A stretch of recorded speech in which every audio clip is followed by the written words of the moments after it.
Sebagai wanita, apa boleh kita ikut buka puasa bersama di masjid dan meninggalkan suami di rumah? Dan biasanya buka bersama ini kelompok-kelompok, Ustadz. Ada yang bawa makanan tambahan dari rumah dan dimakan di circle-nya saja. Apa tidak masalah, Ustadz? Kemudian di 10 malam terakhir, biasanya di awal malam kami dengan teman-teman lainnya jajan dulu di luar buat bekal itikaf. Apa ini boleh juga, Ustadz? Taib, jazakillah khairan atas pertanyaannya. Pertama ya, berbuka puasa di rumah dibiarkan suami kelaparan berbuka puasa di masjid membiarkan suami kelaparan di rumah, ya ini salah. Ya, dia asik-asik makan di masjid, suaminya kelaparan, menangis-nangis. Ya, ini tidak tepat. Ya, ini keliru. Ya, Anda kalau berbuka di masjid, siapkan dulu di rumah untuk suami. Layani suami. Jadikan makanan di rumah seperti bintang 5.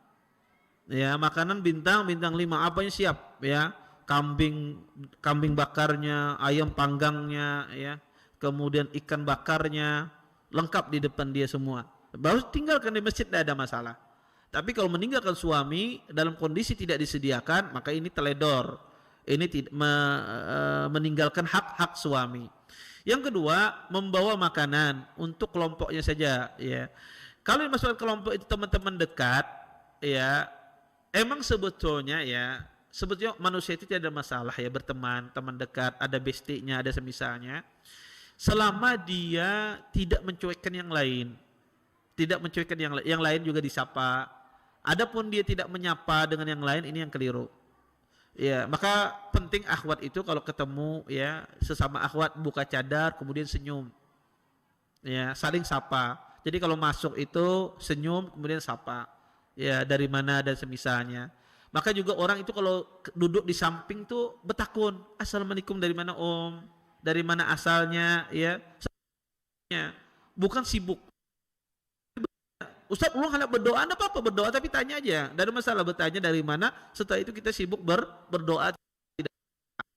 Juga berusaha manusia itu bermuamalah, berteman, tidak hanya satu kelompok saja, bermuamalah semua orang. Jadi Ustaz duduk sini, iya, tidak masalah Anda duduk di sana.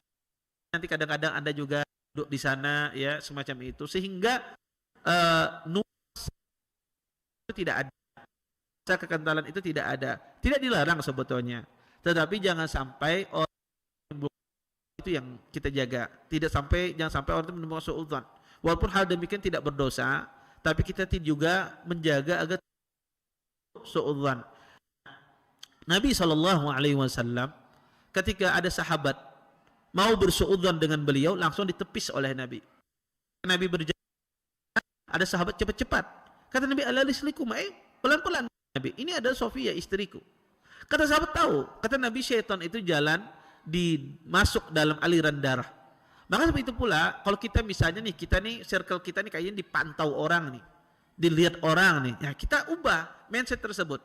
Ketika dipantau orang, dikeker orang, panggil, sini pian duduk wadah hulut. Panggil orangnya aja. Oh, jadi orang bersuudzon tidak. Jadi orang tidak bersuudzon. Ini yang pertama. Kemudian bagi makanannya bolehlah Ustaz, di kelompoknya aja misalnya. Ya itu hak sidin. Hendak sidin bagi hak sidin, punya sidin. Sidin makan sorongan kada bebarian, itu haknya masing-masing orang. Kalau dia bersedekah, kita nggak bisa memaksa orang itu membagi punya dia. Tetapi ya lebih baik kalau dia bisa berbagi, dia bisa berbagi. Tapi kan masalahnya kadang tuh terbatas. Rumah itu mungkin kan bawa korket palingan 3 atau 4 gitu ya. Nah dibagi, yang datang 100 ikung apa nih baginya, bingung. Iya. Maka kadang dia memikir lebih baik tidak dibagi, lebih baik saya makan aja serongonan. Iya. Kalau berbagi kayaknya nih hasad-hasatan nih, baik dia pakai. Ada demikian. Intinya itu tidak boleh, dia tidak memberi, dicela tidak boleh. Ya, ma'alil muhsinina min sabil. Tidak boleh kita mencela orang berbuat baik.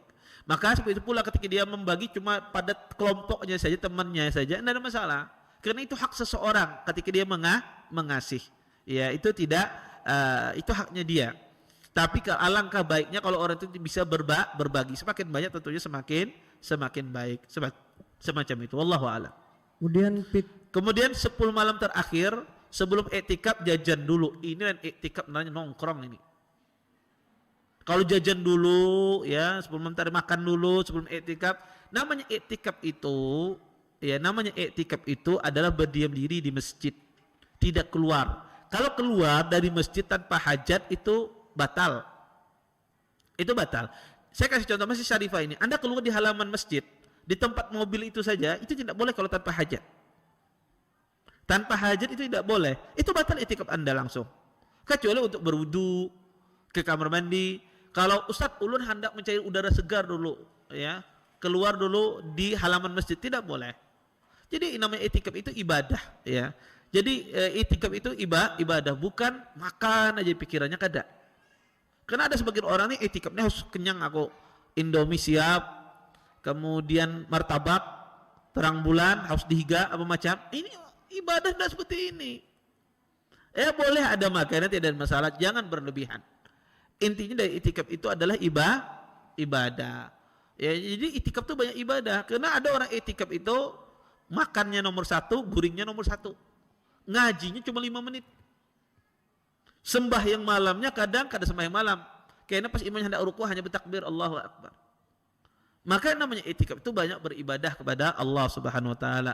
Ngajinya banyak, tidurnya sedikit, ya.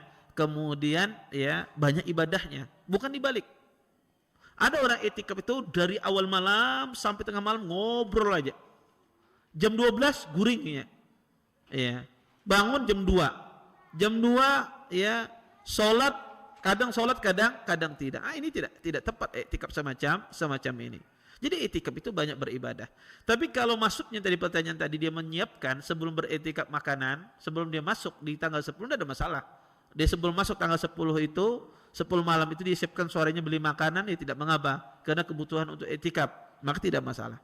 Tapi kalau maksudnya setiap iktikaf ya beli makanan, keluar dulu nongkrong, maghribnya misalnya, ini tidak tepat. Ya tidak seperti ini diinginkan iktikaf. Wallahu a'lam.